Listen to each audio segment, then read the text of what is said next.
आप सभी को रामनवमी की हार्दिक शुभकामनाएं। आज हम आप सभी को सुनाने जा रहे हैं रामनवमी की पावन कथा।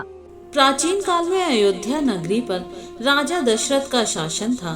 वे एक महान, न्यायप्रिय और धर्मनिष्ठ राजा थे, लेकिन उनके जीवन में एक गहरा दुख था। उनको कोई संतान नहीं थी। यह चिंता उन्हें दिन रात सताती रहती थी। अंततः उन्होंने अपने गुरु महर्षि वशिष्ठ से इस समस्या का समाधान पूछा। गुरु वशिष्ठ ने उन्हें पुत्र प्राप्ति के लिए एक पुत्रेष्ठी यज्ञ करने की सलाह दी। राजा दशरथ ने पूरी श्रद्धा और विधि विधान के साथ इस यज्ञ का आयोजन कराया। इस पवित्र अनुष्ठान में अनेक विद्वान, ऋषि मुनि शामिल हुए और पूरे वैदिक मंत्रों के साथ यज्ञ संपन्न किया गया। यज्ञ के पूर्ण होने पर अग्निदेव प्रकट हुए और उन्होंने राजा दशरथ को एक दिव्य खीर प्रदान की। राजा दशरथ उस प्रसाद को अपने महल में लेकर आए और अत्यंत श्रद्धा से अपनी तीनों रानियों कौशल्या, कैकेयी और सुमित्रा में बांट दिया। कुछ समय बाद तीनों रानियों ने गर्भ धारण किया और पूरे महल में खुशी का माहौल छा गया। फिर वह शुभ दिन आया जब चैत्र मास के शुक्ल पक्ष की नवमी तिथि को माता कौशल्या ने एक दिव्य और तेजस्वी बालक को जन्म दिया। उस बालक का रूप इतना अद्भुत था कि उसे देखते ही सभी मोहित हो जाते थे।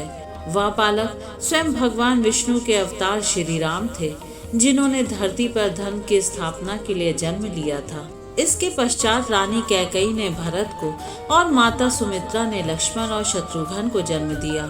चारों राजकुमारों के जन्म से अयोध्या नगरी में हर्ष और उत्सव का माहौल बन गया।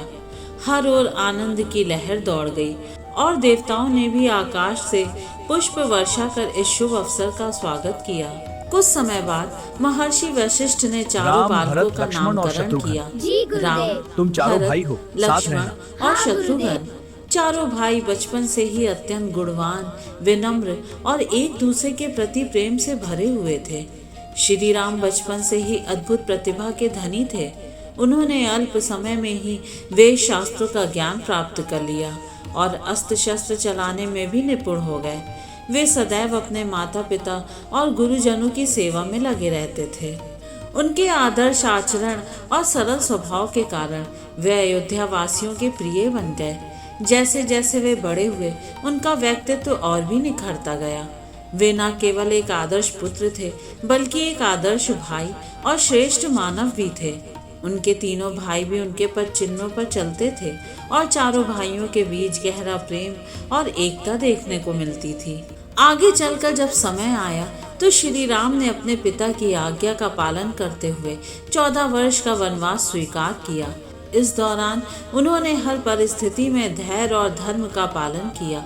वनवास के समय जब रावण ने माता सीता का हरण किया, तब श्री राम ने अपने पराक्रम से रावण का वध किया और अधर्म का अंत कर धर्म की पुनः स्थापना की। भगवान श्री राम ने अपने पूरे जीवन में यह सिद्ध किया कि सत्य, त्याग, कर्तव्य और मर्यादा ही जीवन के सबसे बड़े आदर्श हैं। भक्तों, इस दिन भक्त पूरे श्रद्धा भाव से श्री राम की पूजा करते हैं और उनकी कथा का पाठ करते हैं। मान्यता है कि जो व्यक्ति इस कथा को सच्चे मन से सुनता है या पढ़ता है, उसके जीवन में सुख, शांति, समृद्धि और सकारात्मक ऊर्जा का संचार होता है तथा भगवान श्री राम की कृपा सदैव बनी रहती है। जय श्री राम, जय श्री राम।